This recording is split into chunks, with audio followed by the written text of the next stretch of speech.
Buenos días. Muchas gracias a la SEAM, muchas gracias a la Secretaría de Educación por la invitación.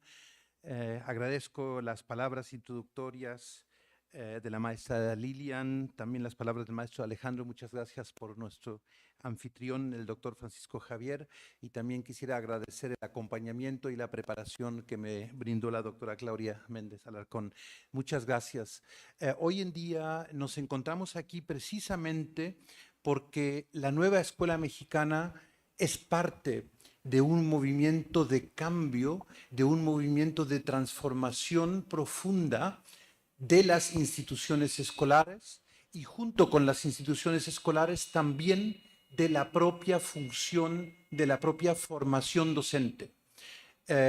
Lo hemos visto en la pandemia y saliendo de la pandemia, cuán casadas estábamos todavía con una idea decimonónica, antigua, de la escuela como edificio, de la escuela como un lugar fijo. Actualmente se están modificando en distintos sentidos, algunos más positivos, otros desde mi punto de vista más negativos. En distintos sentidos se están modificando las formas de entender la escuela, los métodos de enseñanza y aprendizaje. Y por eso me parece tan pertinente y relevante lo que se está impulsando con estos diálogos para la formación docente.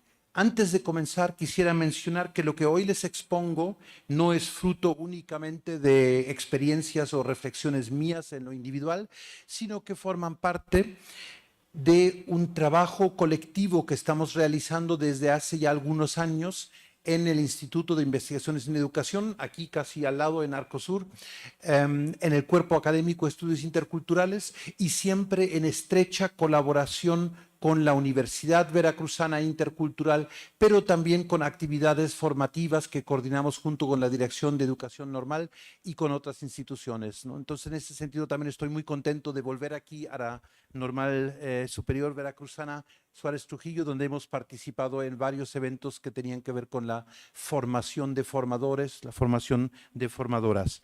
En primer lugar, para adentrarnos en la temática, tenemos que revisar algunos conceptos. Conceptos, y ya lo mencionaba la maestra Lilian, de los nuevos programas, de los nuevos planes de estudio que giran en torno a la interculturalidad, a la comunidad, a la diversidad, a la inclusión, etcétera. Entonces voy a comenzar con una exposición de algunas nociones básicas. Voy a ser breve, les prometo, pero son importantes porque es como una nueva arquitectura, es un nuevo corset de cómo pensamos la escuela. Hasta ahora estamos saliendo ahora mismo de dos procesos, de dos ciclos que se están agotando. El primer ciclo, y hablo de lo educativo y pedagógico, como también podemos hablar de otras transformaciones de nuestra sociedad, el primer ciclo comenzó aproximadamente en los años 80 del siglo pasado, que fue el ciclo neoliberal, en el cual de repente, cuando éramos profesores, profesoras, nos convertimos en recursos humanos. Y como recursos humanos fuimos formados para ser el último eslabón de una cadena, de una maquinaria de escolarización, donde lo más importante eran los indicadores cuantitativos. ¿Qué aprendías? ¿Hasta qué nivel llegabas? Para luego prepararte para el mercado. La empleabilidad era la bandera de esta idea neoliberal de la educación. Ese ciclo se ha agotado incluso antes de la pandemia, pero creo que con la pandemia quedó clarísimo que la educación que requieren las futuras generaciones no la va a dar Google, no la va a dar Teams, no la van a dar las grandes empresas, sino que solo lo lograremos si recuperamos los aprendizajes significativos, si recuperamos pertinencia tanto de contenidos como de métodos de enseñanza-aprendizaje. Entonces, este es un ciclo más o menos corto, desde los 80 hasta ahora, que se está cerrando. Creo que estamos con la nueva escuela mexicana inaugurando una fase, llamémosla por ahora, post-neoliberal, vamos a ser optimistas, una fase post-neoliberal en la que redefinimos el papel de la escuela. En segundo lugar, sin embargo, y quiero advertir acerca de esto, en segundo lugar, también se está concluyendo otra fase, y la maestra hacía alusión en su introducción, la que podríamos llamar una larga fase colonial de entender la escuela, que comenzó con la colonización de este continente y que siempre impuso desde la colonia, pero también en la República, y voy a mostrar algunos ejemplos, impuso una idea de escuela que no había sido creado en estos contextos, sino que fue importada con una mentalidad colonial porque queríamos ser como. Entonces, la escuela nace descontextualizada y esto es algo que seguimos arrastrando.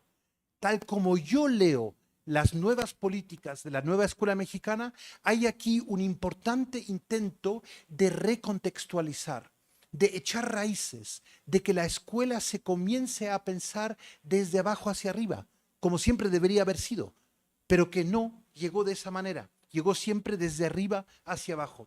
Entonces, los conceptos clave con los que quisiera comenzar, el próximo por favor, es en primer lugar, ustedes lo leyeron en los nuevos programas y planes de estudio, la centralidad del concepto de comunidad.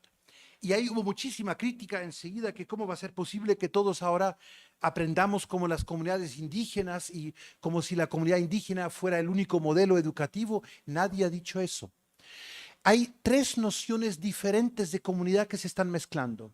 Desde la antropología, mis ancestras de la antropología han creado una noción que Eric Wolf ha llamado la comunidad corporativa cerrada. Era esta idea que también ha sido acuñada por la sociología de origen europeo de que lo moderno es la sociedad, que es una sociedad anónima, muy compleja, urbana. Lo tradicional, lo que hay que dejar atrás es la comunidad cerrada, una comunidad conservadora, que se resiste al cambio, etc. Esta idea de comunidad es la que todavía prevalece en buena parte de la opinión pública. Dejar atrás el campo para llegar a la ciudad, dejar atrás lo campesino para volverte urbano, para volverte clase mediero, etc. Esta noción, desde mi punto de vista, es falsa, es caduca. Luego surge, gracias a muchos movimientos locales, una segunda noción. Aquí en México fue sobre todo en Oaxaca, pero también en otras partes del país, donde no solo movimientos indígenas, sino también otros movimientos sociales, magisteriales, etcétera, recuperan una idea de comunidad como una forma de vida en la que el cara a cara, el conocernos, el saludarnos, el cuidarnos, se convierte un valor central. Y esto es lo que Floriberto Díaz y Jaime Martínez Luna en Oaxaca han llamado comunalidad. Comunalidad como un ethos, como una actitud ante la vida, vivir en comunidad, cuidar los lazos con las y los otros, y creo que es algo que deberíamos repensar habiendo sobrevivido esta pandemia. Entonces, lo pongo como segunda noción de cómo definir la comunidad, donde hay una fuerte delimitación de un nosotros, quienes estamos al interior de una comunidad, y el entorno. Sin embargo, y así leo la nueva escuela mexicana con su idea comunidad, sin embargo, considero que hay una tercera y muy importante idea de comunidad, que es aquella que se quita las vendas, se quita el sesgo de pensar que somos sociedades de individuos, que somos individuos atomizados, aislados, que podemos por nosotros mismos, por nosotras mismas, y reconocer que en todas partes del país, en todas partes del continente, vivimos en comunidad, solo que no lo hemos percibido, porque nos creíamos el mito neoliberal de que yo productor, yo consumidor, yo sé solo, yo puedo solo.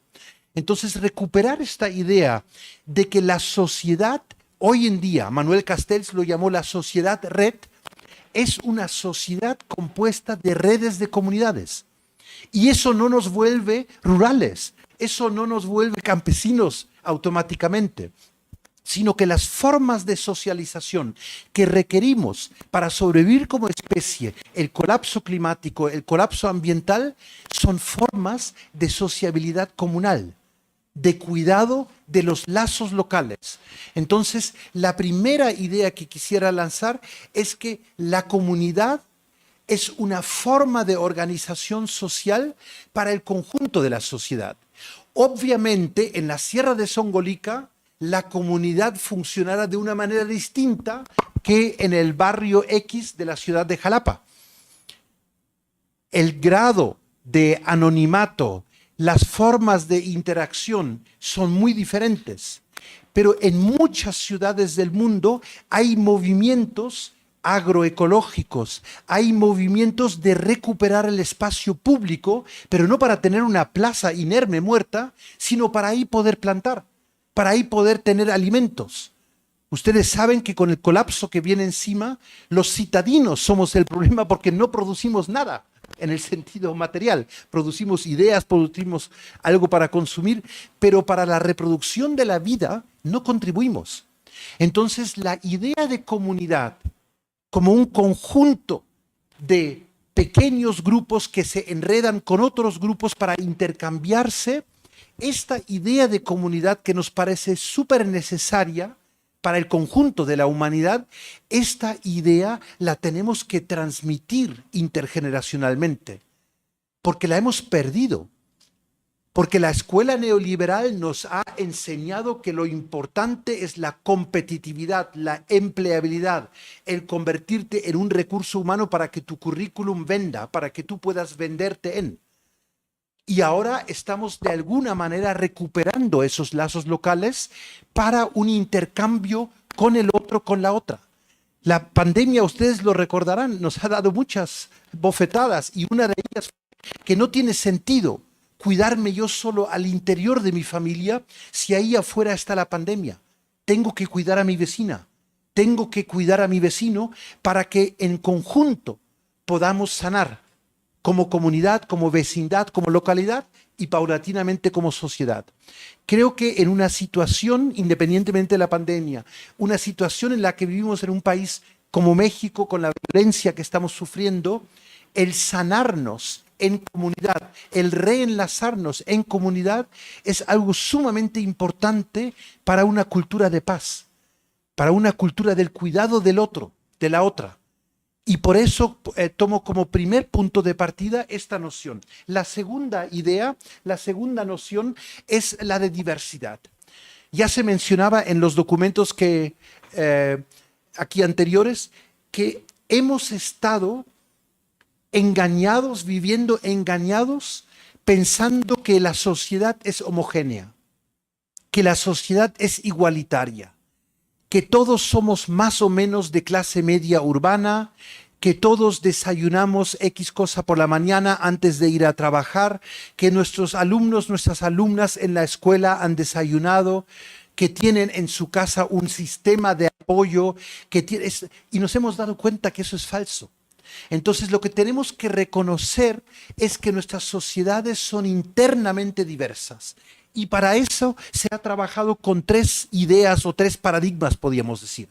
Primero, en plena época neoliberal, en los años 80, se usó mucho esta idea de lo multicultural. Bueno, ya que tenemos que reconocer que no todos somos iguales, que somos muy distintos internamente, reconozcamos esa diferencia.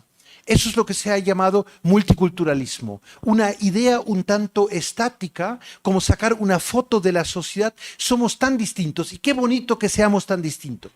Y nos autofolclorizamos y nos celebramos en nuestra diferencia. Esto es una forma muy superficial, muy poco educativa, muy poco pedagógica de generar una imagen de diversidad y diferencia sin realmente exponerte a esa diversidad, sin realmente aguantarla, tolerarla o como queramos llamarla. Porque obviamente si somos muy diversos en nuestra identidad, en nuestra forma de ser, también requerimos de nuevos mecanismos de aguantarnos, de dialogar más allá de las diferencias, más allá de las distinciones entre distintas lenguas, religiones, cosmovisiones. Eso requiere nuevas capacidades, nuevos saberes haceres. Por eso hemos pasado en una segunda fase de lo multicultural a lo intercultural. ¿Cuál es la diferencia? La multiculturalidad celebra lo diferente, pero cada quien en su gueto, cada quien en su barrio, no nos mezclemos. Mientras que la interculturalidad reconoce el valor de ser diferentes, pero lo reconoce como parte de una praxis. Yo quiero aprender del otro. Entonces la interculturalidad, por eso se llama inter el prefijo, es ida y vuelta. Exponerme, a veces voy a ser yo minoría y los otros mayoría, y otras veces yo voy a pertenecer a una mayoría y otros a la minoría. Luego voy con algunos ejemplos. Sin embargo, ahora que estamos iniciando un nuevo milenio, estamos intentando redefinir la sociedad, nos damos cuenta que incluso somos internamente muy diversos. No es que una persona sea mestiza y la otra sea náhuatl, o alguien sea católico y otra sea budista, simplemente. No es eso, sino que también internamente hay muchas diversidades y hay cambios de identidad, hay transformaciones y procesos. Y por eso cada vez más hablamos de diversidad en el sentido de una forma de organizar la sociedad. La diversidad es un principio rector que organiza la sociedad y que genera pautas de comunicación diversificadas, valga la redundancia, entre grupos que a veces son minoría y a veces son mayoría. Nuevamente después regreso a algún ejemplo. La próxima, por favor. Y con esta idea de diversidad llegamos al ámbito escolar, al ámbito educativo y a nuestra función. Y ahí tenemos que reconocer que estamos arrastrando un legado desde el siglo XIX, que es la idea de que lo homogéneo es deseable y lo diverso es negativo. Es problemático, es lioso. Esta idea la hemos heredado de la noción occidental, eurocéntrica, en la que se creía que la escuela, una vez arrebatado el monopolio a la iglesia, la escuela laica va a ser una fábrica de igualdad. Todos entran diversos y todos salen igualitos. O sea, la diversidad es el problema y la igualdad es la solución. Hemos visto ahora con muchos ejemplos, incluso de la propia Francia, donde se gestó esta idea, que eso así no funciona. Que la diversidad no es necesariamente un problema. Sí lo es cuando la estigmatizas, cuando la silencias, cuando la excluyes. Entonces se convierte en un problema. De ahí hemos pasado a lo largo del siglo XX, gracias a muchos movimientos de mujeres, movimientos de pueblos originarios, movimientos antiesclavitud, movimientos por los derechos de las personas con condiciones de discapacidad, movimientos de los derechos de la niñez, hemos llegado a una segunda idea de diversidad. La diversidad como un derecho. Tengo derecho a tener un tratamiento diverso en el aula, en la escuela. Si mi lengua materna no es la lengua de mi vecinito, yo tengo el mismo derecho de ser alfabetizado en mi propia lengua que el derecho de mi vecinito que casualmente habla otra lengua. Entonces aquí la escuela se ve ante un desafío porque aquí hay implicaciones incluso jurídicas que tienen que ver con leyes antidiscriminación. La forma como hemos excluido a personas con determinadas condiciones de discapacidad, la forma en la que hemos excluido a personas que hablan otra lengua materna o que seguimos excluyendo a determinados actores simplemente porque son diversos y porque no caben en la escuela homogeneizadora. Entonces, esta es la segunda idea de diversidad a la que hemos transitado a lo largo del siglo XX. Pero ahora en el siglo XXI, con esta idea que mencionaba antes de que la sociedad es una red de comunidades y con la centralidad del reconocimiento de que toda persona es diversa, tenemos que entrar a una tercera noción de diversidad, que es entender la diversidad que aportan los actores educativos, estudiantes, docentes, personal administrativos, lo que cada quien aportamos al aula, a la escuela. Esa diversidad es un recurso pedagógico. Es nuestra materia prima con la que trabajamos. La materia prima no es el libro de texto. La materia prima no es el currículum. Son las y los niños adolescentes diversos que llegan a mi aula. Cuanto más diversidad áulica me encuentro, más capacidades tengo de aplicar una pedagogía que realmente atiende, en vez de excluir esa diversidad. Mi lectura de la nueva escuela mexicana es esta, de entender la diversidad como un recurso, y para eso tengo que volver a formarme. Porque el modelo anterior, que me volvía a mí portavoz del currículum nacional, simplemente el último eslabón de la cadena de mando, yo ahora tengo que desaprender ciertas prácticas y reaprender otras. Pero tranquilos, tranquilas, todos estamos en ese proceso. Como decía este nuevo libro que estaba circulando de la nueva escuela mexicana, no hay recetas. Eso a veces genera ansiedad, pero qué bonito si te gusta la cocina y si no hay recetas impuestas. Y estamos aquí porque nos gusta la cocina de la educación. Entonces, olvidemos las recetas y regresemos a la misión educativa clásica, que es el aprendizaje, el interaprendizaje, el aprender juntas y juntos. Y esta es para mí la principal invitación de la nueva escuela mexicana. La próxima, otra por favor. Y por eso ahora entro al tema específico de la interculturalidad y sobre todo de la interculturalidad crítica. Ustedes se preguntarán al ver el título de la charla, ¿por qué interculturalidad crítica? ¿Hay una interculturalidad acrítica? Lo que ha habido en la época multicultural y neoliberal es, como mencionaba antes, un intento folclorizante, simple, de dar sensación de lo multi o lo intercultural. Entonces hacemos un festival una vez al año, vamos a visitar una determinada comunidad o invitamos a una mamá de origen indígena para que nos cocine aquí algo específico. Este tipo de interculturalidad es la interculturalidad que queremos evitar, porque Catherine Walsh la llamó una interculturalidad funcional. Es funcional y es acrítica porque no cuestiona las desigualdades entre las personas que somos diversas, sino que simplemente celebra esa diversidad. Entonces, la próxima, por favor. La interculturalidad crítica es una herramienta pedagógica, es una herramienta de diagnóstico para que comencemos a fijarnos en la realidad áulica y extraáulica de nuestro estudiantado. Ustedes seguramente también lo habrán vivido. Me ha pasado lo mismo, que en plena pandemia me doy cuenta que no conozco a mi alumnado. No conozco lo suficiente, conozco sus nombres, me quedo con sus caras, conozco alguna anécdota, pero no sé cómo se identifican, con quién conviven, a quién cuidan o quién los cuida, quién las cuida. Si hay una anciana o un anciano en la casa del que están pendientes. En mi caso de estudiantes universitarios, yo no sabía si tenían hijos o hijas, si cuidaban a hermanos o hermanas. Todo eso lo desconocíamos. Entonces, lo que en primer lugar quiere esta herramienta de la interculturalidad crítica es estudiar, diagnosticar la composición diversa que nos caracteriza.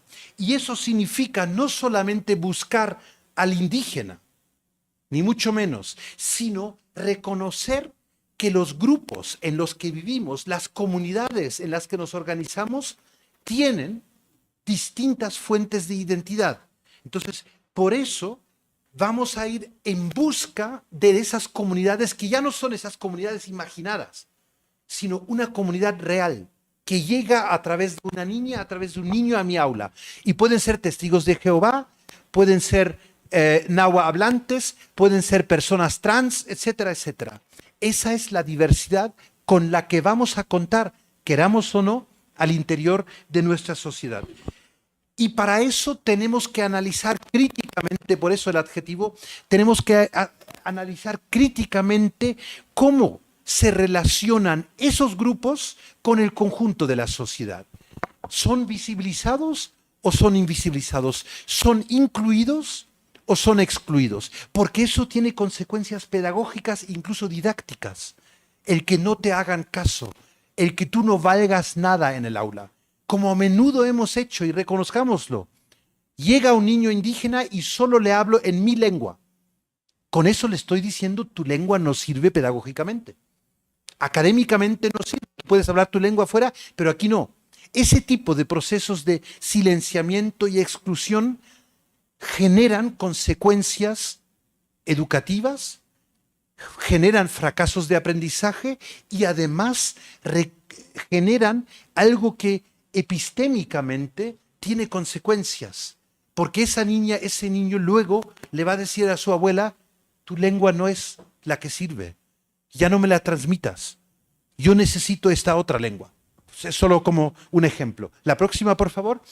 Y por eso insisto tanto de que no esencialicemos la cultura, lo cultural. No estamos hablando de cultura indígena frente a cultura mestiza, que es una distinción, sino que todos somos esas pequeñas arañitas que tejemos una telaraña que nos dé sentido en nuestra vida y la tejemos con distintas fuentes. A veces es mi religión la que me proporciona esos valores. A veces es mi edad, a veces es mi familia, a veces es mi profesión, mi sexo, etcétera, etcétera. Por eso somos todos, todas internamente diversos. Es una característica humana. No lo habíamos percibido porque los estados-nación partían de este tipo de identidad nacional única, de que todo mexicano igual a, todo alemán igual a. Esas ficciones que se han construido desde los nacionalismos son los que en la época actual simplemente ya no nos son operativos. Tal vez fueron necesarios en alguna época para generar un lenguaje común, para generar cierto tipo de integración, pero hoy en día discriminan y excluyen más de lo que realmente contribuyen a un encuentro entre personas internamente diversas. La próxima, por favor. Y tenemos que reconocer como parte de la interculturalidad crítica que esas fuentes de identidad de la telaraña pueden, en contextos de desigualdad, convertirse a la vez en fuente de discriminación. Lo que para mí es mi orgullo, mi lengua materna, para la institución escolar o para la sociedad puede ser una fuente de estigma. No sirve lo que tú hablas. Entonces tenemos que combinar la mirada intercultural con lo que las feministas han denominado, diversas feministas, pero sobre todo feministas afroamericanas, han denominado una mirada interseccional. ¿Por qué? Porque cuando tú sufres exclusión, cuando tú sufres discriminación, no es solo por tu color de piel, sino a menudo se mezcla color de piel con condición de origen campesino rural, pobreza, ser mujer en vez de ser hombre, etc. Esto es lo que llamamos interseccionalidad. Las fuentes de identidad se pueden convertir en fuentes de discriminación y se concatenan. Eres discriminada por ser mujer, por ser joven, por ser indígena, por ser nahuablante, etcétera, etcétera. Y esto es para nosotros un reto pedagógico. La nueva escuela mexicana, para trabajar desde la interculturalidad crítica, tiene que tener la capacidad de diagnosticar situaciones de discriminación, situaciones de exclusión, que a veces ni siquiera nos damos cuenta. Hay testimonios, ustedes los habrán leído, donde hay una persona que hace un dictamen psicopedagógico diciendo que una persona tiene una determinada condición de discapacidad mental, cuando lo que no pudo diagnosticar es que su lengua materna es otra.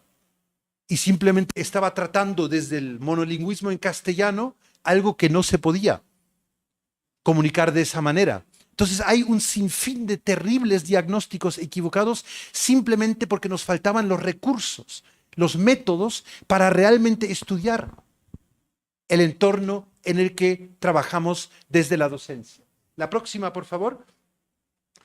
Vamos a saltarnos dos más. Otra, sí, ahí.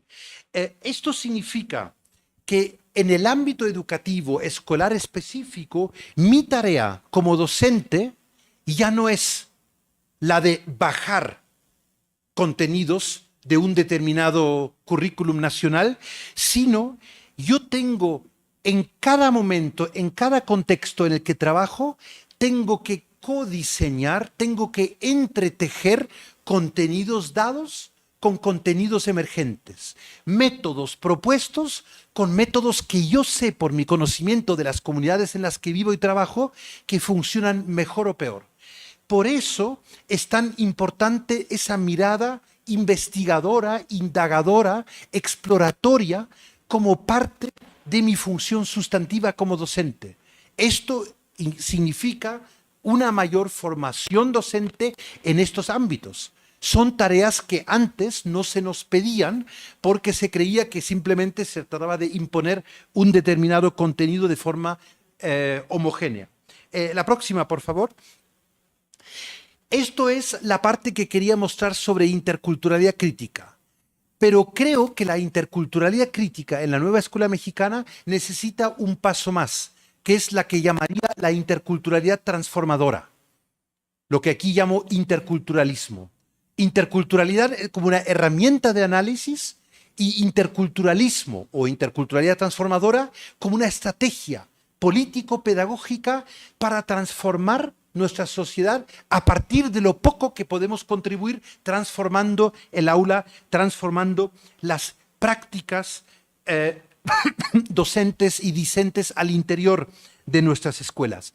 Y para eso requerimos el desarrollo de puentes entre las comunidades diversas, entre las personas que pertenecen a esas comunidades, para que paulatinamente mi aula, nuestra aula, como lugar de trabajo, se vuelva un lugar de encuentro de diversidades, un pequeño laboratorio de futuro.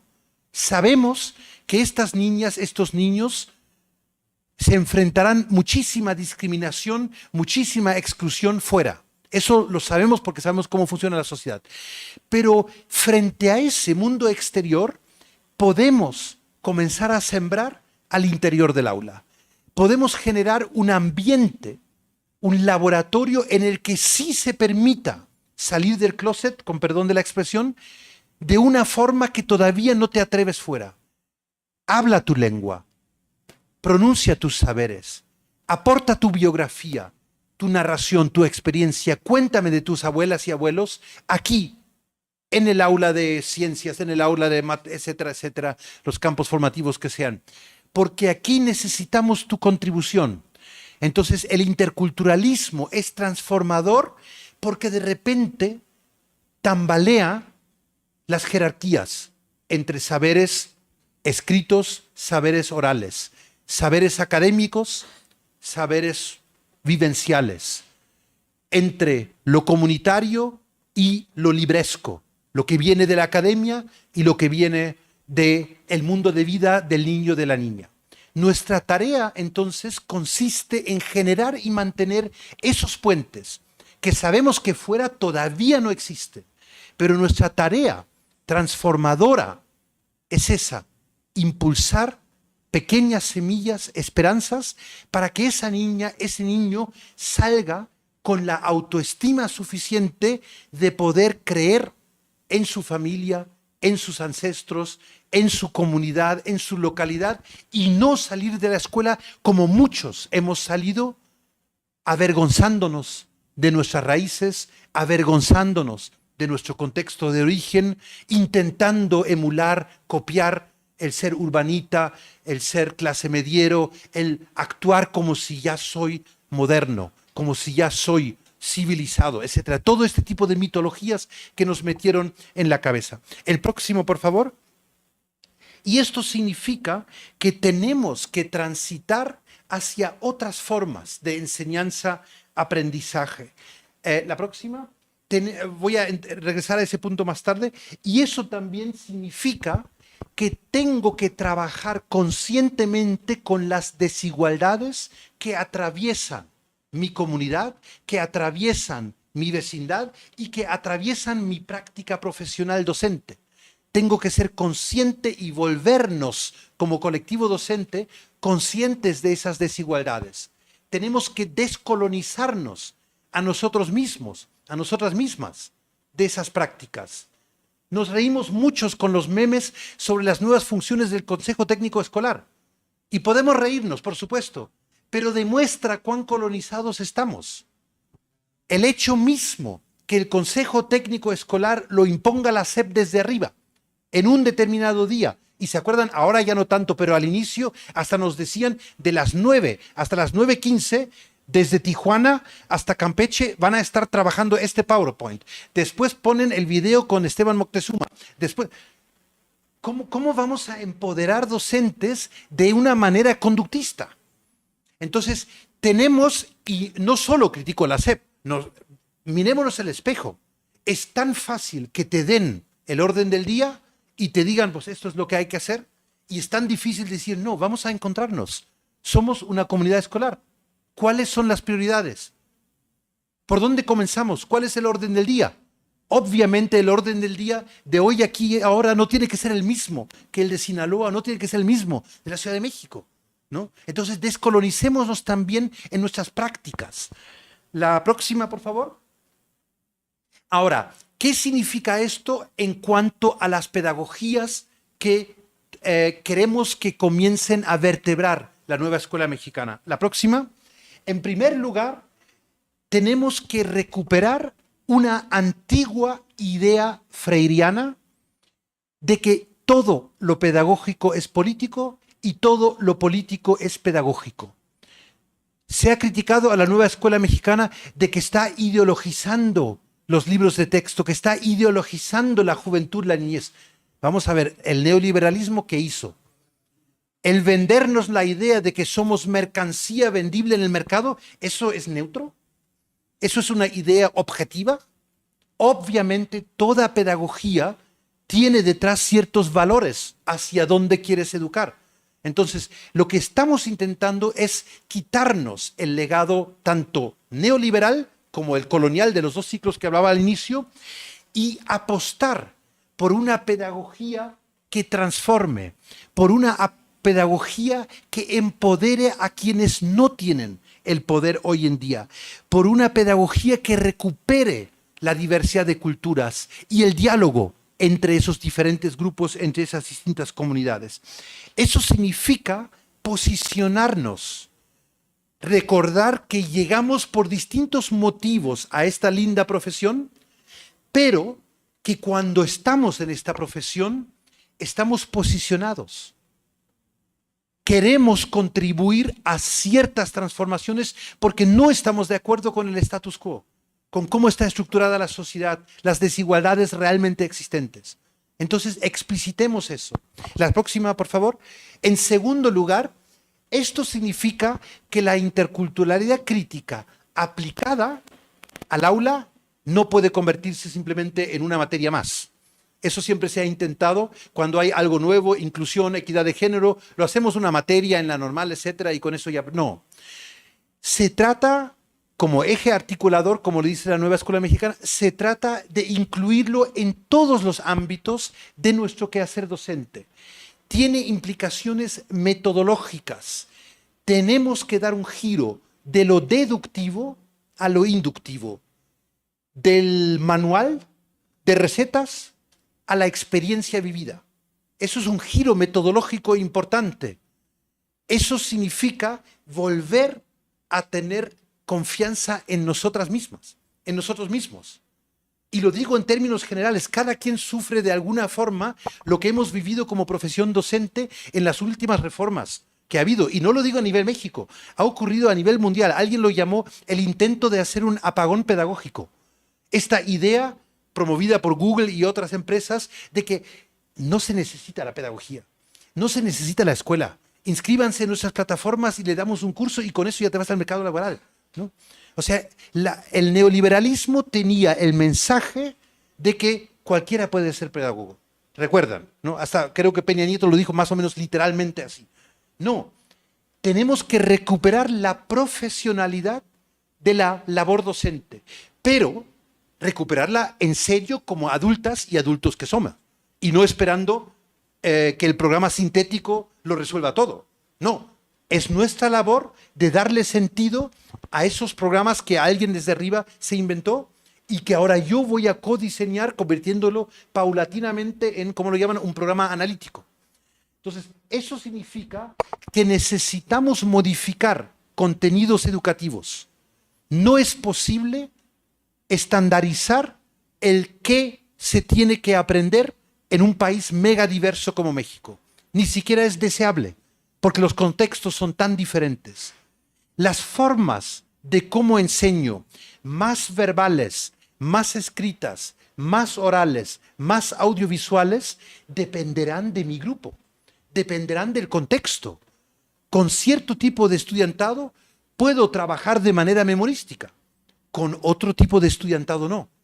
Con cierto tipo de estudiantado puedo hacer una alfabetización de esta manera, con otro no. Recuerden, adiós a las recetas, experimentemos, indaguemos, investiguemos lo que funciona para cada quien. Lo mismo la cuestión de la diversificación necesaria de estrategias de evaluación. No tiene sentido seguir simulando, aplicando tests estandarizados cuyos resultados ya sabemos de antemano. Ustedes lo saben cuando aplican esos exámenes que se inventaron fuera de contexto, conociendo su grupo, saben cómo van a salir. Entonces, ¿para qué los aplicamos? ¿Para poder rankear? ¿Para poder compararnos con Finlandia y con Singapur? Por favor, ¿qué sentido tiene eso?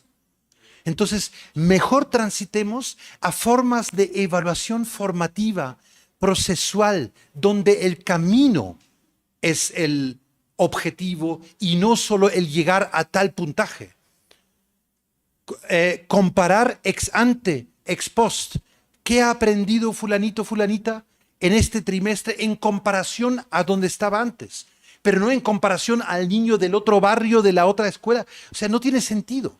Entonces, se ha abusado de la evaluación y la evaluación se ha despedagogizado, se ha instrumentalizado para otra cosa, económica, política, la que sea. Entonces tenemos que volver a pedagogizar los procesos de evaluación.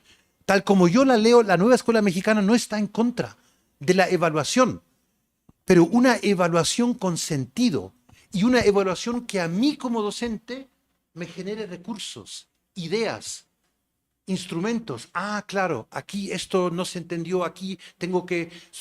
Ese tipo de evaluación. Pero una evaluación que luego diga que Gunther es mejor docente que... ¿Eso qué sentido tiene? No le resuelve el problema ni a Gunther ni al otro docente. O sea, es una simulación, ¿no? Y esto significa, por último, que necesitamos desaprender en nuestras didácticas, en nuestras formas de enseñanza-aprendizaje. En el modelo anterior, en el mejor de los casos, el modelo anterior, nosotros éramos transmisores unidireccionales de conocimiento. Se ha criticado mucho desde Vygotsky, desde el constructivismo, etcétera, pero lo hemos seguido haciendo. El niño, la niña es tabula rasa y yo le tengo que transmitir el saber académico. No, eso se acabó. Lo que ahora voy a hacer es, conociendo el saber académico, voy a buscar los saberes legos, comunitarios, como queramos llamarlos, que son aquellos que me permiten construir puente con el saber académico. Ha habido muchísima discriminación al privilegiar saberes académicos que son siempre, por definición, cercanos a la cultura escrita, cercanos a la clase media y cercanos al mundo de vida urbano. Eso ha generado siempre disonancia y distancia cognitiva frente a niñas y niños rurales de otros contextos donde se aprende en la comunidad imitando a papá más que escuchando los sermones de papá. O sea, son otras formas de aprendizaje. Por eso mantenemos que la escuela, tanto la escuela neoliberal como la escuela colonial, siempre ha practicado, sin saberlo tal vez, sin quererlo, una especie de racismo epistémico, porque simplemente no ha tratado de igual a igual las distintas fuentes de saber. Y hoy en día, que estamos a punto de una apocalipsis ambiental climática, creo que es el momento para reflexionar sobre si el saber académico es el único saber válido, que es lo que hemos cultivado en las escuelas normales, en las universidades, en las facultades, que nosotros somos templo del saber. Creo que fue una gran equivocación. Al declararnos templos del saber canónico, solo hemos dejado entrar un determinado tipo de saber, libresco, escriturizado, etcétera. Y además solo expresado en ciertas lenguas que, qué casualidad, siempre son lenguas de origen europeo colonial. Expresado en español, en alemán, en inglés, etcétera, pero nunca en otras lenguas. Entonces, ahora es el momento de abrirnos para que ese saber académico transite y entre en diálogo con otros saberes. Y tenemos el gran privilegio de que esos saberes ya están en el aula. No nos habíamos dado cuenta, porque la niñez y la juventud diversa en la que nos criamos aporta esos saberes con sus experiencias. Y si no la trae directamente el niño o la niña es el eslabón con el saber de la abuela, del abuelo, que requerimos para enlazar esos saberes. La próxima, por favor. Me voy a saltar por cuestiones de tiempo algunos aspectos.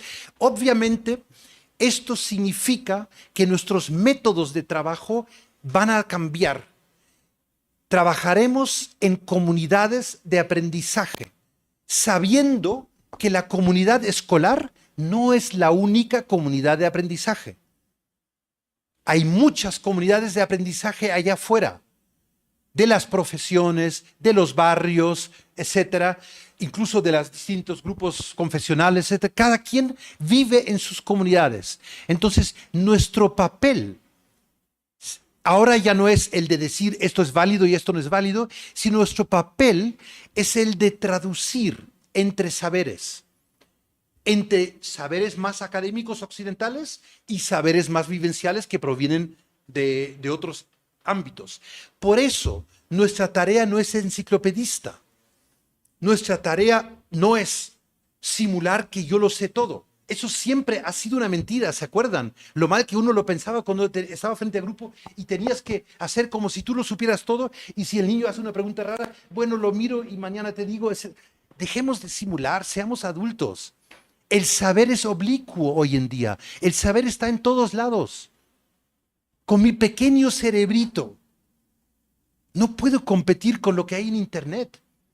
Por mucha basura que hay en Internet, pero también hay mucha sabiduría, hay muchos conocimientos. Entonces, dejemos como escuela y como profesión docente, dejemos de simular.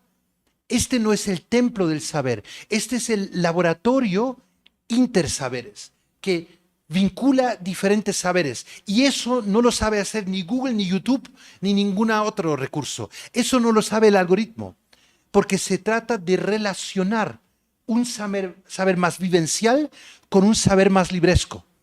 Y eso lo sabemos hacer seres humanos. Lo hacemos tejiendo entre saberes. Y esa es, en mi interpretación, el futuro papel, la futura identidad de nuestra profesión docente. No somos expertos en un contenido de un determinado saber, para eso hay otras profesiones, sino que nosotros tenemos expertise en relacionar saberes y desencadenar aprendizajes a partir del encuentro de esos saberes diversos. Eso es un nuevo papel importante.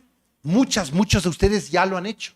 Cuando ustedes toman un libro de química, un libro de biología, etcétera, y tienen en mente, mis alumnos, mi grupo, están realizando una traducción de saberes. La idea es ahora buscar conscientemente la incorporación también de los saberes y sabores que provienen del contexto mismo, donde el niño y la niña es el vínculo con ese saber. Por eso hay una coexistencia entre comunidades de aprendizaje áulicos y comunidades de aprendizaje territorializadas, que es la vecindad, que es la comunidad, en esta idea que mencionaba antes. La próxima. Y esto significa que nosotros somos expertos de aprendizaje, no expertos de enseñanza. Somos expertos que cuando nos sale bien la clase, y ustedes lo recuerdan, cuando nos sale muy bien la clase, Te das cuenta porque tú has aprendido mucho como docente. Y por supuesto, ojalá niños, niñas también habrán aprendido. Pero ese efecto que María Bertelli llamó interaprendizaje, de que yo como docente soy la primera aprendiz, porque esto es una situación de laboratorio sin recetas, y ese aprendizaje lo puedo estimular en mis estudiantes. La próxima. Me salto algunas. En la sesión de mañana se va a trabajar mucho más esta cuestión de los cómo, de distintas formas de aprendizaje mediante proyectos, aprendizaje colaborativo. Quisiera pasar ahora a un segundo aspecto muy importante para esta idea de aprender entre saberes. La próxima, que es el eje lingüístico, la parte lingüística. La próxima. Una cuestión muy importante que tenemos que reconocer es que no existen profes de lenguas. Todos quienes nos dedicamos a la docencia somos profes de lenguas. En matemática, en cualquier materia, porque la lengua es simbolización e identidad y a la vez es comunicación. Es encontrarme con mí misma, mí mismo, y encontrarme con el otro, con la otra. Esa es, digamos, el milagro de la comunicación en distintas lenguas. ¿Qué ha pasado? ¿Por qué no hemos podido aprovechar los diferentes saberes que nos caracterizan? Desde la colonia tenemos la manía de clasificar personas en función de jerarquías. Esta jerarquía de origen de la colonia, la próxima, por favor, se convirtió posteriormente, siglo XVII-XVIII, en el tristemente famoso cuadro de castas, donde a toda persona en una sociedad que se piensa a sí misma como inherentemente desigual, todas las sociedades coloniales parten de la desigualdad entre colonizador y colonizado, esto se comenzó a esencializar. El color de piel, el sexo y la clase social se convierten ya en algo naturalizado. Entonces, algunas personas nacen acá y otras personas nacen acá. Esto no lo hemos podido descolonizar. Ya nadie piensa explícitamente, conscientemente, en estos términos donde se distinguen entre mulatos, zambos, etcétera, toda esta terminología racista, pero implícitamente seguimos siendo víctimas de lo que el historiador chileno Lipschutz llamó pigmentocracia. La pigmentocracia es un gobierno de la sociedad a partir de la asignación de determinados valores a determinados colores de piel, y esos colores de piel, recuerden lo interseccional, nunca están aislados. El problema no es solo el color de piel, el problema es que el color de piel implica clase social. El color de piel implica heteronormatividad, etcétera. Entonces, eso es lo que tenemos que descolonizar, tenemos que deconstruir. Y la primera víctima de esta jerarquía han sido las lenguas. Las lenguas que a menudo llamamos dialectos, confundiendo variantes regionales que son dialectos con lo que son simplemente distintas lenguas.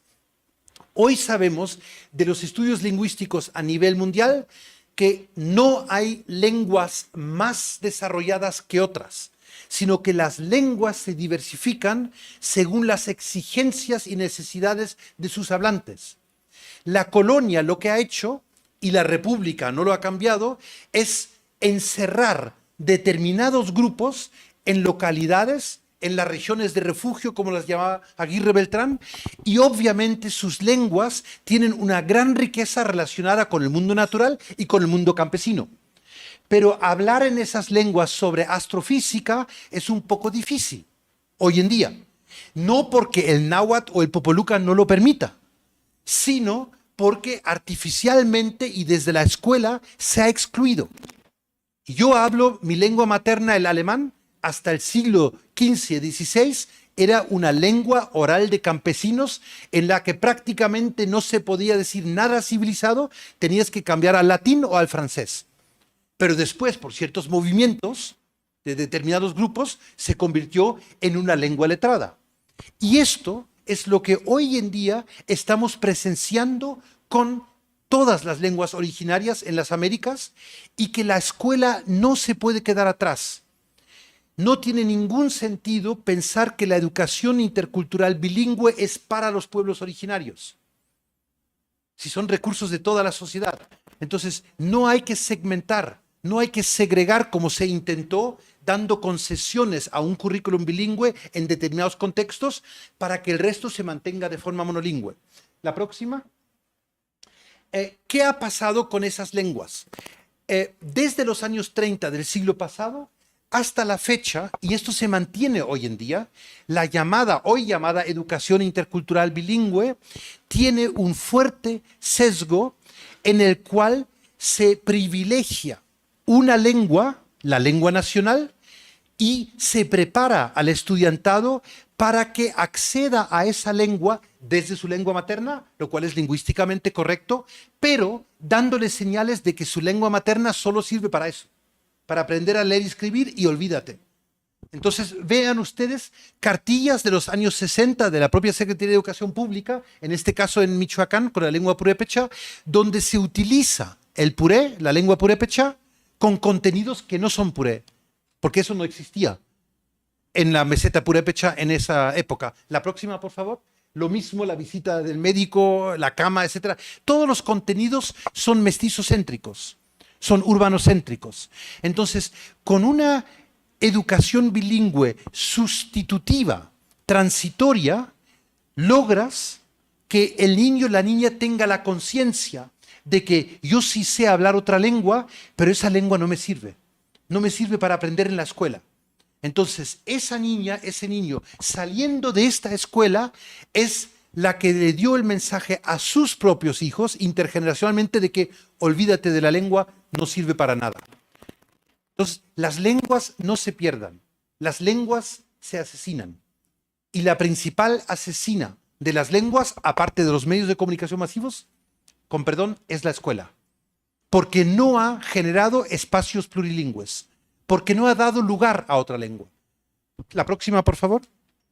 Entonces, por eso, todo termina de forma monolingüe. La cartilla termina de forma monolingüe en castellano y da el mensaje de que la única lengua en la que tú puedes progresar es el castellano. Esto hoy en día, la próxima, es completamente caduco. Es lo que nos limita lingüísticamente como sociedad mexicana, continuamente intentando aprender inglés, intentando vencer esa barrera, pero simplemente la didáctica es equivocada. Primero porque el inglés se aprende como si fuera latín, una lengua muerta, no como un medio de comunicación, y porque mi cerebro no se entrena desde la inmersión en las lenguas reales. Si mi cerebro se entrenara en contextos de diversidad lingüística, yo puedo aprender primero el español, después el náhuatl, después lo que sea, y al final también el inglés. ¿El inglés es más difícil de aprender? No porque sea difícil, sino porque no hay contexto aquí donde aprenderlo. Por eso, los mayas de Quintana Roo obviamente aprenden perfectamente inglés porque es parte de la Ribera Maya. Ahí tiene sentido el aprendizaje. En la Sierra de Songolica o incluso en Jalapa no tiene ese sentido. Entonces, la idea, el mensaje para la nueva escuela mexicana es parte de los contextos. Y si esos contextos tienen diversidad lingüística, esa es la oportunidad. Parte de esas lenguas. Y verás que a partir de eso puedes adquirir lo que sea. La próxima, por favor. Esto se ha estudiado mucho desde la psicolingüística. Hoy en día sabemos que Homo sapiens nunca ha sido monolingüe. Es un error nuestro porque hemos sido formados en una época del Estado-Nación. Todos nuestros ancestros humanos hablaban distintas lenguas variantes en función de dónde cazaban, dónde rezaban, dónde hacían mercado, etc. Entonces, la mente humana está evolutivamente preparada para muchas lenguas, para una gran diversidad, pero no se desarrolla porque siempre se aprende entre lenguas. Ustedes lo saben, cuando ustedes han aprendido matemáticas en castellano, si luego ven cuentas en inglés, no tienen que volver a aprender matemáticas en inglés. El cerebro lo pasa de una lengua a otra. Pues eso pasa con todos los ámbitos. Y esto es lo que tenemos que potenciar en la nueva escuela mexicana con estas nuevas didácticas contextuales. No se trata de jerarquizar lenguas, sino de aprovechar recursos lingüísticos. Si hay niños que hablan una lengua distinta a la tuya, no te pongas en plan, es casi triste decirlo, siempre hay ese argumento, yo prohíbo en mi clase que hablen, no sé, totonaco, porque no sé si están hablando mal de mí. Oye, ¿cómo es tu ambiente de clase que partes del hecho de que tu alumnado habla mal de ti? ¿No tendrás tú ahí un problema? Al contrario, deja que se expresen en las lenguas que sea y vas a encontrar duplas, parejas, grupos, comunidades que comienzan a comunicarse en esas lenguas y que transmiten después a otras lenguas sus conocimientos. Eso es de una gran riqueza cognitiva y eso es lo que tenemos que desarrollar muchísimo más de lo que lo ha hecho la escuela. En contextos de alta diversidad lingüística, como Veracruz, como México, hemos disecado artificialmente nuestras capacidades cognitivas. Esto no es solo injusticia en el sentido epistémico, cognitivo, que lo es injusto para niños, niñas de otra lengua materna, pero también es una automutilación a toda la sociedad. Podríamos tener profesionales multilingües que se pueden desarrollar en distintos contextos urbanos, rurales, pero en vez de eso, solo aceptamos una lengua, solo aceptamos conocimiento escriturizado, etc. Eso es lo que necesitamos urgentemente descolonizar en nuestras propias prácticas. La próxima, lo podemos saltar, ya lo hemos hablado. La próxima. Y termino entonces con las nuevas necesidades que tenemos para la formación docente, porque todo esto que parece como tan novedoso ya lo estamos practicando en muchos casos, solo que como buenos docentes, como buenas docentes, nos hemos vuelto resilientes ante cualquier reforma, porque como las reformas cambiaban más rápidamente de lo que uno se puede adaptar, acababas simulando hacer algo, pero tú tienes tus propias prácticas. Ahora el giro que da la nueva escuela mexicana es invitarte a que saques de tu escondite esas prácticas tuyas, con las que has como ido resistiendo las distintas reformas impuestas desde arriba. Parte de lo que mejor te funciona no es una sola metodología, sino lo que a ti te funciona en tu contexto, compártelo en el Consejo Técnico Escolar, en redes de docentes con otras escuelas, para poder aprender unas de otras, porque la receta no va a llegar de arriba. Entonces, el primer problema, la próxima por favor, que tenemos para la formación docente es un problema institucional. Nuestras escuelas, nuestras supervisiones, nuestras jefaturas, nuestras subsecretarías, etcétera, me puedo ir en toda la pirámide hasta arriba, siguen reflejando la forma de pensar del siglo XIX. Ustedes ven el organigrama de la SEP y parece un ejército. Es una forma militarizada de pensar el acto educativo. Entonces tenemos que desmilitarizar, descolonizar eso y tenemos que convertir lo que hoy es una pirámide, convertirlo en una red. La lógica reticular significa aprender horizontalmente de mi colega al que le funcionó su aula multilingüe. ¿Cómo lo has hecho? Tú ni hablas totonaco. ¿Y cómo lo haces? ¿Y cómo esos niños de repente hablan mejor inglés que los monolingües en castellano? ¿Cómo funciona eso? ¿No? Entonces, ahí necesitamos esas estrategias mucho más exploratorias, caso por caso, que creer que tengo la receta y se la voy a vender en una formación en cascada a todo el conjunto de mi comunidad escolar, ¿no? Así no va a funcionar. Es muy importante dejar atrás, se está comenzando, pero no se ha cumplido todavía, toda esta cultura de auditoría, testitis, rellenar formatos para cualquier cosa que me puedan auditar. Creo que tenemos que recuperar la confianza. Uno de los principales legados neoliberales es que tú como docente, antes de decir nada, antes de hacer nada, eres culpable. Ahora demuestra lo contrario. Relléname formatos, cómo hiciste tu planeación, cómo hiciste... Pero si es que mi clase me sale bien, ¿por qué tengo que rellenar tantos formatos? ¿Recuerdan cuando Esteban Moctezuma comenzó? Al inicio mostraba ese tocho que había que rellenar y decía, la nueva escuela mexicana promete quitar eso. Eso es muy importante seguir insistiendo, porque no se ha logrado aún quitar ese peso de lo administrativo, tenemos que descolonizar la función docente de esas otras funciones que no son nuestras. Y lo mismo, si yo estoy diciendo que necesitamos hacer vinculación con nuestro entorno, con las comunidades, necesito tiempo para eso. Necesito tiempo curricular. Necesito la capacidad de llevarme a mi grupo fuera, a hacer otro tipo de actividades. Entonces, todo esto es un proceso lento. Nadie tiene la receta, pero estamos en el proceso. Y creo que eso es lo más importante. También tenemos que tener cuidado con ciertas persistencias de creer automáticamente que como viene un niño a mi aula que habla otra lengua, eso ya va a ser un problema de aprendizaje, cuando sabemos que no tiene nada que ver una cosa con la otra. Entonces tenemos que ser capaces de diagnosticar la diferencia entre ser bilingüe o plurilingüe y ser alguien que ha pasado por una educación marginada de mala calidad, que son dos cosas que se confunden, la desigualdad y la diversidad. Niñas y niños hoy en día del México rural a menudo padecen un sistema desigual en cuanto a la calidad de lo que se realiza, pero no en todos los casos.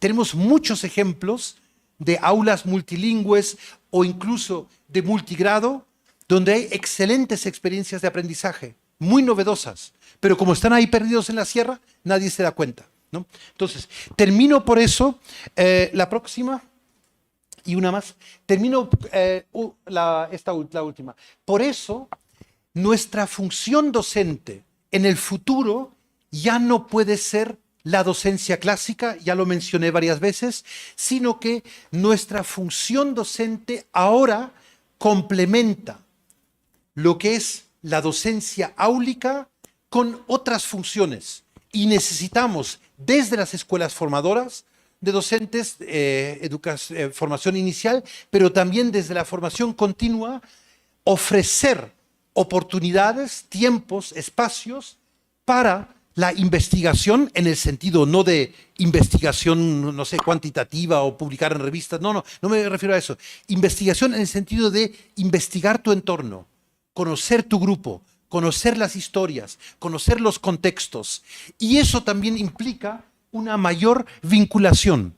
No la vinculación de antes, de que invitas al comité tal de padres de familia cuando hay que hacer algo de limpieza o cuando hay que recuperar algún recurso, no. La vinculación es de ida y vuelta.